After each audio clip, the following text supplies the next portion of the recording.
to, and then this. So this is interesting. So this is the talked to Axis and Sloth and Crispy on the stream last week. Yeah. And I posted the video here. If you haven't watched it yet, everyone, I'll put the link to this in the chat, and you can watch the video. But we go through Axis and Sloth, and folks go through a lot of stuff that they like about it, why they think it's important, all that stuff. And then what really struck me was yesterday, I saw this comment on a thread, and I was like, whoa, like this is very interesting. So this is a screenshot, and I'll actually go to the link here in a second because I found out where it was. I messaged Igor, shout out to Igor. I messaged him, I was like, hey, where did you find this? Because I was looking at the contract, but I couldn't find it, and I'll show y'all how I found it in a minute. But this was a note that is ownable, and the owner wields tremendous power. The ownership will be transferred to a governance smart contract once ink is sufficiently distributed and community can govern itself. Whoa, where was that 2 or 3 weeks ago? That would be good to know for everyone, right? I looked in the contract. I didn't see that at first either. So I just saw this pop up like the past, like what, day or two? Yeah. Again, shout out to Igor. And I found it. So I messaged him, and he's like, oh, you got to look at the owner contract. So that's when I went here. And so this is, let's see, this is the, I want to show people. Let me go to the first one first, because I want to be like how you can actually find this. So INT, come on. It's a little slow. It's got to do the human thing. Okay, I believe it's this one. And then if you go to contract and you look at code, then it just shows you incentive. It shows you, different parts of the contract. But if you search for, like this is an interesting part as well. But if you search for tremendous, or you search for, this part, the master chef, can't find it. And so I asked him, and he's like, oh, you got to go to the owner contract. And to find that, you go to read contract, and then you go to owner. And so if you go to the owner contract, then you can see, and you go to the code, you can see the comment, the very first, the first 10, 20 lines, master chef, biggest change is, per second instead of per block for rewards, all that stuff. Very, very cool. And you can see the original comment. Now there's even more details, and that's why this is fun, because I know a lot of people, if you can't see, you can't read code and stuff, that you won't be able to understand like the code portion, but the comments are English. So if you can understand English, you can read the comments and kind of draw stuff from there. So have you looked at any of these before? Are you familiar with it? I kind of just cursorily looked at them this morning, but I just want to make sure this was like a real deal. But have you looked at it yet? I haven't looked at the owner contract. I did look at the incentive contract, and they do have like delegate functions in there where it checks the balance of the wallet to see how much ink they have, and it's like their delegated voting power. Yep. So it's kind of in line with what you're seeing there in that contract as well.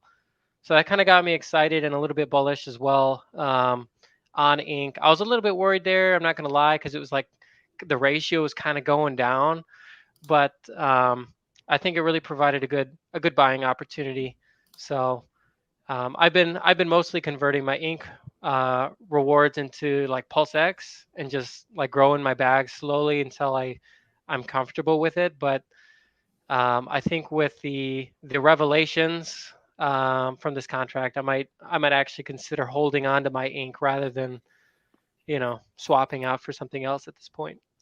Well, that's the cool thing about it, is there are multiple options. And I talked about this in a thread before too, of, you could, a lot of people, I imagine, are doing like they're earning the ink in some pool, and then they're rolling it into the ink pools. There's an ink, let's see, I'll bring it up here. Yeah, there's the ink PLS, there's an ink PLSX. So, if you're earning from the other farms, for example, one thing you can do, not financial advice, one thing you can do is, you earn it here, whatever you get, or, earn it here, you earn it the hex PLS, whatever. And then after you harvest it and you get to an amount that you want to put it in, then you just can keep adding to your position on these other ones. And you just keep, you're holding ink, and impermanent loss can go back and forth based on PLS price and ink price and the ratios. But it's still a way to earn ink on your ink, and you're sort of recycling it. You're providing liquidity, and you're not selling it, but you're also you got to put up the same amount on PLS and PLSX. So that's the only thing. You got to have enough to keep rolling it into that. But that's one way to hang on to it and earn more ink on your ink. And then the other is just, like you said, if you wanted to trade it for PLSX, if you wanted DCA style and just earn ink and then keep buying PLS, earn ink, keep buying HEX, PLSX, whatever you want, you can use ink as a DCA strategy as well. I mean, so how I took it was, I'm in a position right now. I can't afford to reroute some of my finances from my bills to directly to the bridge and buy this stuff with my paycheck. But what ink has allowed me to do is it's allowed me to use the stuff we received from our sacrifice to basically create a stream of income that allows me to DCA without having to actually put undue financial burden on my family. So it's been a huge blessing. And the way I view it too is it's like, so the APRs, they're paid out in ink. So if the ink is like $20 today, it was like $70 a couple weeks ago. If it goes back up, if it goes down, whatever, basically, I mean, what it says, maybe I'm earning like $300 or $100 a day in today's APR calculation, but in the future, that $100 or $300 could actually end up being like $1,000 or $3,000 because the price is appreciated, you know. Exactly. Like we don't know what the price is going to be in the future. Like I said, I've seen it go from, I think $4 was what I remember seeing at the first few days of launch. And then I saw it go to 17, and then it was real quick. It was like 50 and then 70 and then 80. Yeah, we touched 80. That was crazy. Yeah. And then it, went back down 50s and 40s and 30s, and it's in the 20s right now. But it's, if you're buying it, I think that's the difference here. If you're earning it versus buying it. So I haven't heard a lot of people say to buy the token, but I think maybe that's what, that's what I want to talk about too. Like, what are the cases against ink token? I mean, we keep uncovering all this bullish stuff around it. And it's like, what are the cases against it? What are the cases of it not performing well anymore? Or it's not like it's going to go away. It is an integral part of PulseX. It is the piece that, incentivizes all the liquidity and all the, maybe, a lot of people talked about Richard's grand plan. The prophecy is, the pairs of PulseChain and Ethereum being liquidity bonded, giving them both price, bringing a lot of people in, and moons and all that stuff from there. How can you do that with ink not being worth very much? Yeah, well, I think there is some considerable risk, to buying ink, right? Because there's inherent sell pressure just in the fact that people are earning ink and then swapping it for whatever token that they want or DCAing into PulseX or whatever. So there is always that sell pressure. The upside, I think, to buying ink, especially like right now while the price is kind of low, is that the ink pools are actually some of the ones with the higher APR right now. And so, like for me, what my strategy is, I'm in the ink PulseX pool, and if ink suddenly becomes super popular and increases in value, I get more PulseX. That works for me because I'm very bullish on PulseX personally. And if PulseX pumps, I get more ink. And if ink is going to be used for some sort of a governance smart contract for deciding which pairs get ink in the future, or maybe like an ink multiplier, who knows what Richard Hart will use, ink for, or what it'll be used in the smart contract. But I feel like either way, I would be okay, And at the end of the day, if if I'm taking my ink, harvesting it, and putting it into PulseX and securing my position in PulseX with my ink rewards, and suddenly PulseX goes up in price. So there's some impermanent loss there, right? But because I've been putting my ink rewards into PulseX, it kind of offsets that. And then, yeah, and then I'm still just continuing earning ink. So if ink were to suddenly just pump, then that's fine too, because I'm still earning ink. So for me, I feel like that pair is kind of like a no-brainer. Obviously not financial advice, just in my own opinion, but there's definitely some risk associated to just buying ink off the market. But I think I saw some tweets saying that there were some pretty big ink buys just recently. Yeah, So that's yeah, I'll bring that up too. I just wanted to show people too. I mean, again, this is APR based on current rates. It goes up and down, the price of ink goes up and down, blah blah blah. But this is a pretty cool calculator to at least give you a snapshot of what it would look like, even 10K, if you're providing both sides of ink and WPLS pool at what is 200 some percent right now. I mean, this is $65 a day, 7. The whales though, let's put what is that? Is that $1 million? 1, 2, 3, yeah, $1 million, 6K a day. If you're providing liquidity at the current rates, that's you could see how this could be attractive with people who have bags.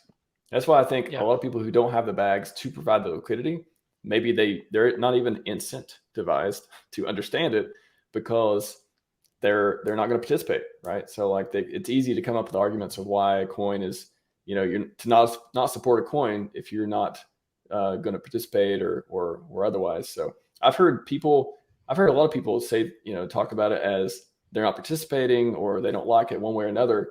And it's interesting to see that maybe they're focused on other coins or putting their capital otherwise. But I think the tokenomics is not the thing I would be concerned about.